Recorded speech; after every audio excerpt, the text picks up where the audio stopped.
कर्पूरगौरं करुणावतारं संसारसारं भुजगेन्द्रहारं सदा वसन्तं हृदयारविन्दे भवं भवानी सहितं नमामि। मंगलं भगवान् शम्भुः मंगलं वृषभध्वज मंगलं पार्वतीनाथो मंगलाय तनोहर सर्वमंगलमांगल्ये शिवे सर्वार्थसाधिके शरण्ये त्र्यंबके गौरी नारायणी नमोस्तुते।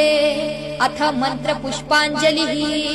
ओम जग्नेन जग्नमय जन्त देवास्तानि धर्माणि प्रथमान्यासन् तेहनाकं महिमानः सचन्त यत्र पूर्वे साध्याः सन्ति देवाः। ओम